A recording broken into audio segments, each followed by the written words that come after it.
नमस्कार, होमबिल टीवी भारत में आपके स्वागत।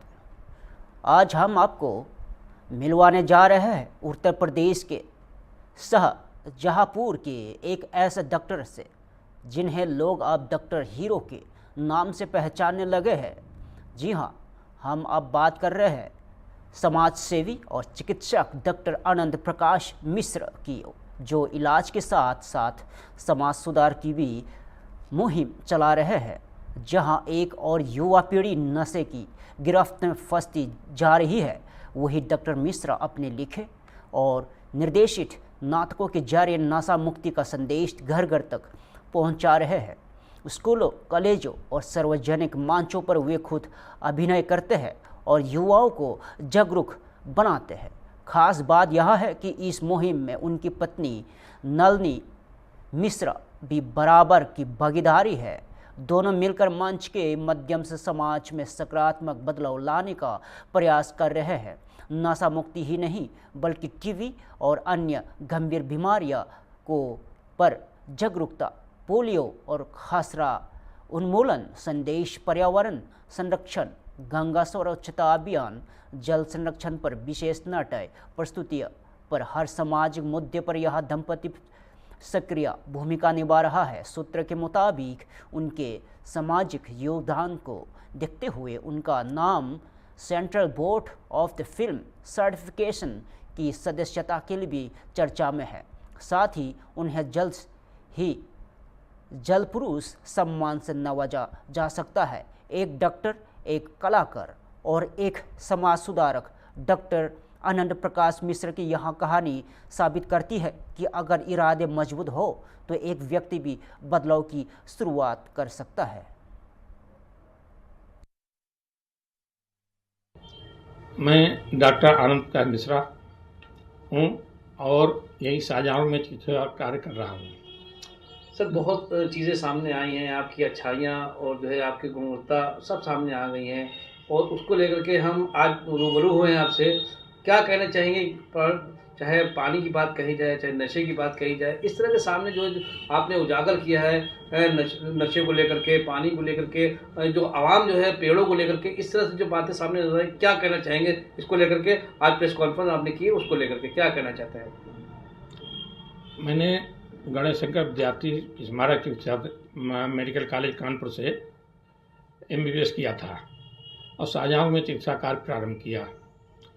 सबसे पहले मैंने इसमें एक नशे पर नाटक लिखा था 2008 में, क्योंकि इसमें एक नशे से बहुत ही नवयुवक प्रभावित थे, तो मैंने समाज को जागरूक करने के लिए नाटक लिखा पतंग। इस नाटक को देखने के लिए श्री के गोस्वामी कलाकार मुंबई से आए थे और इसके कई मंचन हुए हैं। उसके बाद में मैंने नाटक लिखा था टीबी बीमारी ऊपर विदा को मैंने पहला मंचन किया था लखनऊ में राय उमानाथ मली प्रेक्षागृह में 2009 में। उसमें डॉक्टर राजेंद्र प्रसाद पद्मश्री पुरस्कार विजेता उन्होंने देखा था, उन्होंने बहुत सराहा था। तो इस नाटक की विशेषता है कि टीबी की वैरायटी जितनी है, जितनी विभिन्नताएं हैं, उनको व्यक्ति हंसते हंसते जानता है। उसमें हंसी मजाक के रूप में ही पूरा टीबी का नाटक समझाया गया है। उसके बाद में मैंने पर्यावरण के ऊपर परलोक एक दर्शन नाटक लिखा, पूरा पर्यावरण प्रदूषण के ऊपर है। ये हिंदू धर्म के अनुसार जो देवी देवताओं के माध्यम से मैंने उसको समझाया है। नहीं, मुझे लगता है कि धरती अगर एक औरत होती तो वही पीड़ा महसूस करती कि अब मेरे अंदर से पानी निकाल लिया गया। अब आजकल ट्यूबवेल के द्वारा सब धरती के अंदर का पानी निकाला ही तो जा रहा है, जो है वो जल का स्तर नीचे ही तो जा रहा है और जंगल सूखते जा रहे हैं, जंगल काट दिए गए। तो अगर धरती के वस्त्र समझें तो हरे भरे जंगल धरती के वस्त्र ही तो हैं। तो अगर जंगलों को काट देंगे तो धरती के वस्त्र उगड़ ही तो गए, जगह जगह से धरती खुल गई। तो बात वही है कि कपड़े फट गए, जगह जगह से धरती का दिखाई पड़ रहा है, जहाँ कहाँ पहाड़ दिख रहे हैं, कहाँ दिख रहे हैं।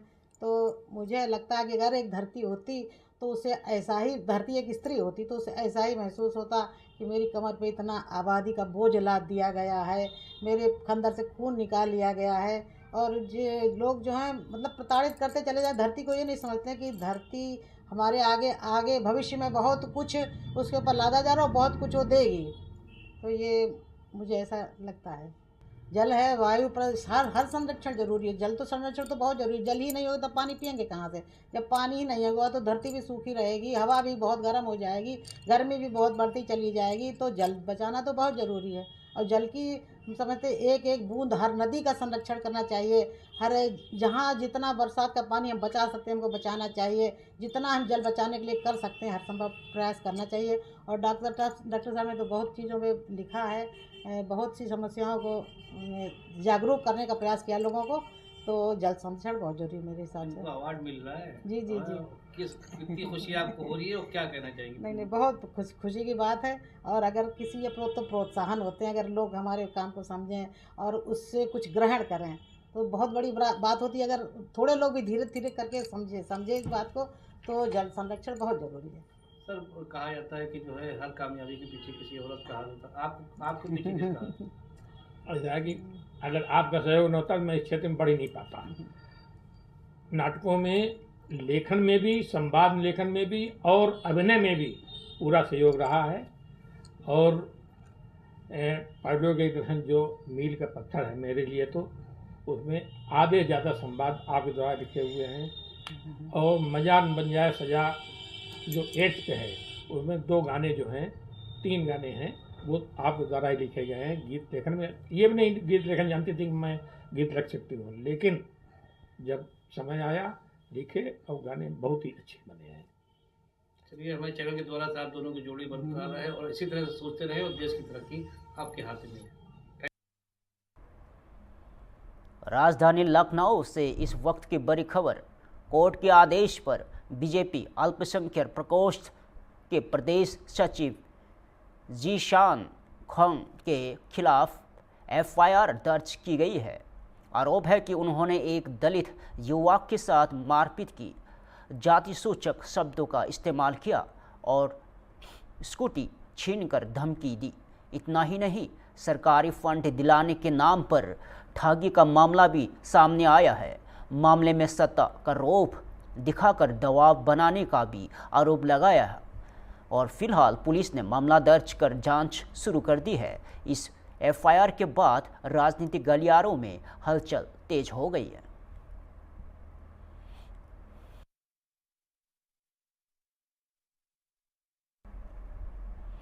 लखनऊ से खबर। उत्तर प्रदेश फार्मेसी काउंसिल पर सोशल मीडिया में भ्रष्टाचार के आरोप लगाए गए हैं। हालांकि काउंसिल के अध्यक्ष संदीप बडोला ने इन आरोपों को सिरे से खारिज किया है।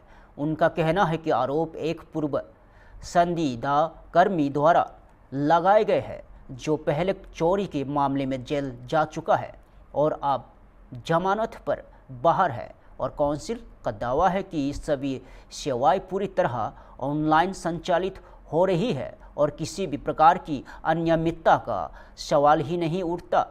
साथ ही झूठे और सच्चाहीन आरोपों के खिलाफ विविध दिख कार्रवाई की तैयारी की जा रही है।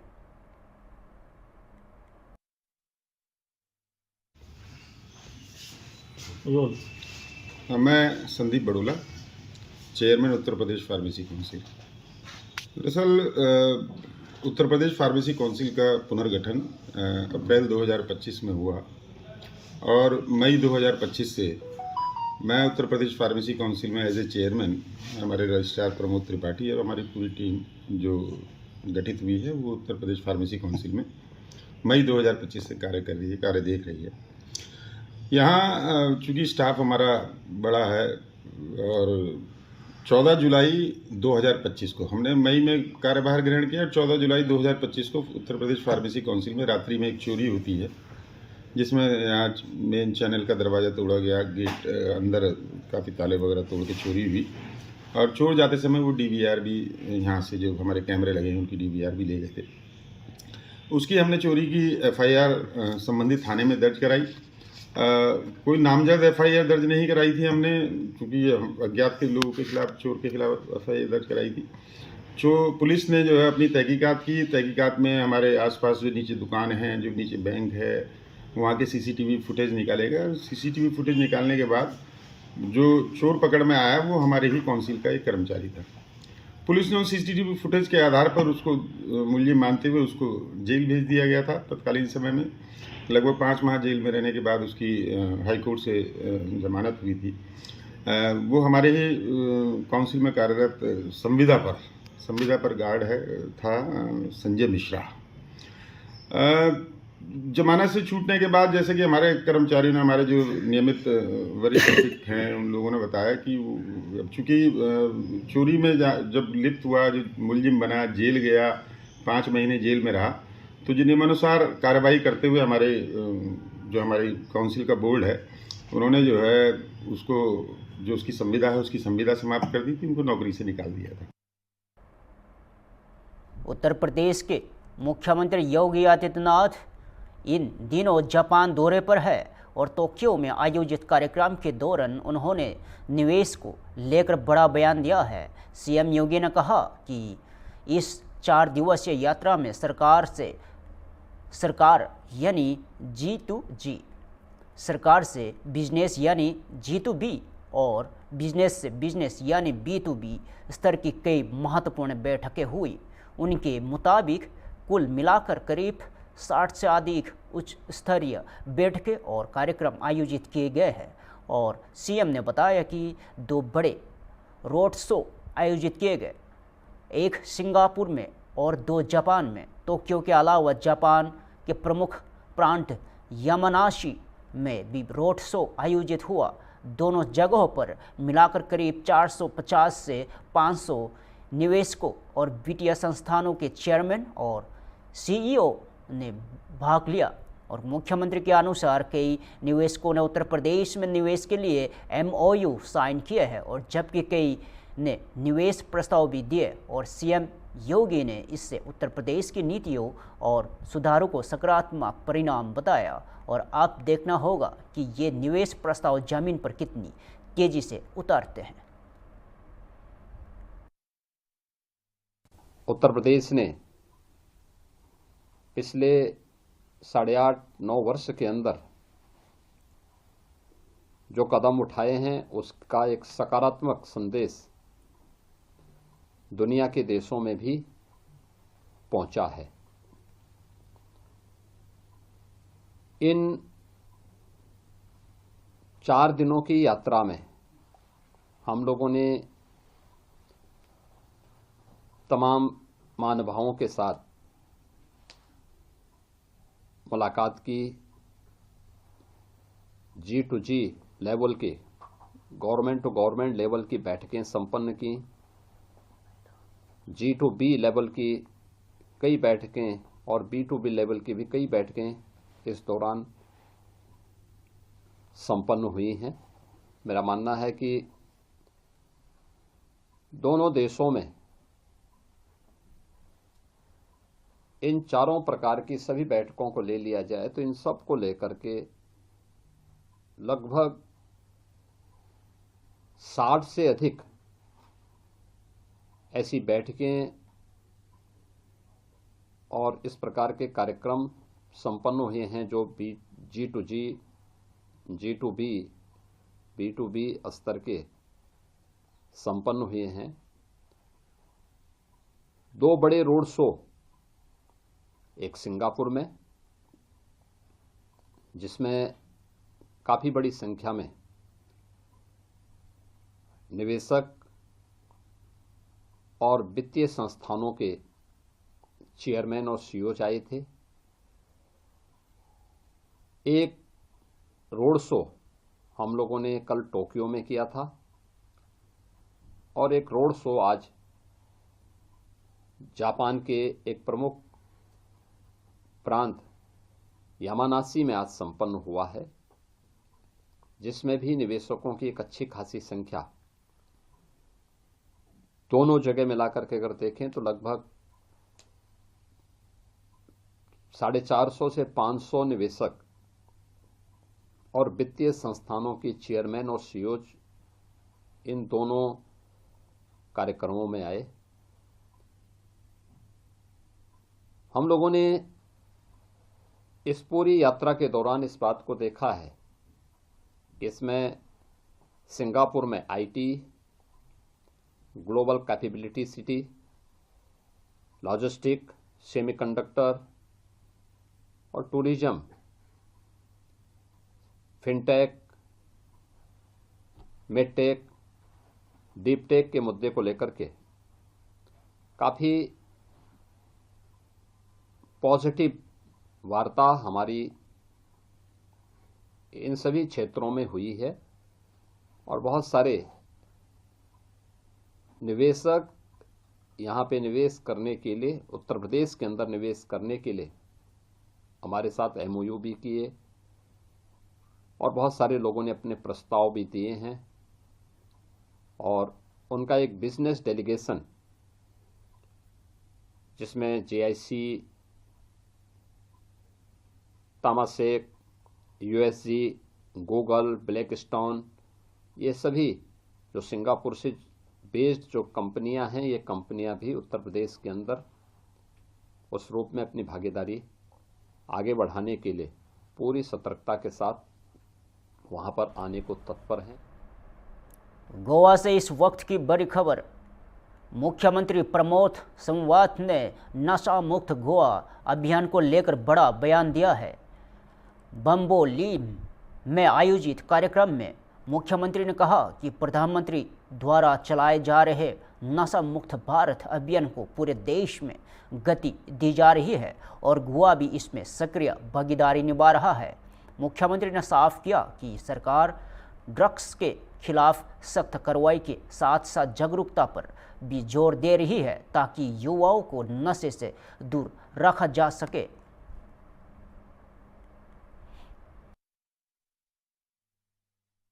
Drugs and yes to life is a message from the Honorable Prime Minister. नशा मुक्त भारत, नशा मुक्त गोवा, एक कैंपेन जो Honorable Prime Minister Narendra Modi ji जो पूरे देश भर में चला रहे हैं कि विकसित भारत 2047 करते तक यानी विकसित गोवा 2030 वो नशा मुक्त भारत और नशा मुक्त गोवा होनी चाहिए।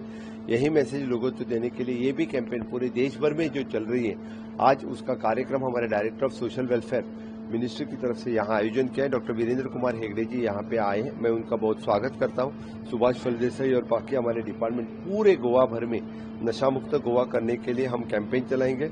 Street play through the awareness through our anti narcotic cell we are seizing the drugs. जो बाहर से लोग यहाँ आके जो काम कर रहे हैं वो ड्रग्स बेचने का काम कर रहे हैं, उनको टाइम टू टाइम पकड़ने के काम भी मेरा एएनसी डिपार्टमेंट कर रहा है। लेकिन हम ज्यादा अवेयरनेस करेंगे कि गोवा के बच्चे इस तरह के काम में न जुड़े या कोई ड्रग्स के आहारी न जाए, इसलिए हमारे अवेयरनेस बड़ी मात्रा से हम कर रहे हैं। मुझे निश्चित रूप से मैं कहता हूँ कि जितने सारे ड्रग पेडलर्स या ड्रग डीलर्स यहाँ पे उनको हम टाइम टू टाइम अरेस्ट कर रहे हैं। हम पूरे इससे आगे यहाँ पे ड्रग्स को कोई थारा नहीं मिलेगा। विकसित गोवा 2037 होने से पहले हम नशा मुक्त गोवा करेंगे, ये सपना हम साकार करेंगे। Thank you. हैदराबाद में बुनियादी सुविधाओं को लेकर सियासत गर्मा गई है। केंद्रीय मंत्री जी किशन रेड्डी ने जीएचएमसी की कार्यप्रणाली पर सवाल उठाए हैं। किशन रेड्डी ने कहा कि गर्मियां शुरू होने वाली है और छात्रों के लिए खेल सुविधाएं बढ़ाई जानी चाहिए, लेकिन पिछले 4 से 5 वर्षों में जीएचएमसी इस दिशा में सहयोग नहीं कर रही है। केंद्रीय मंत्री ने आरोप लगाया कि शहर की बढ़ती आबादी के अनुरूप बुनियादी सुविधाएं नहीं बढ़ाई जा रही है और अब देखना होगा कि जीएचएमसी इन आरोपों पर क्या जवाब देती है।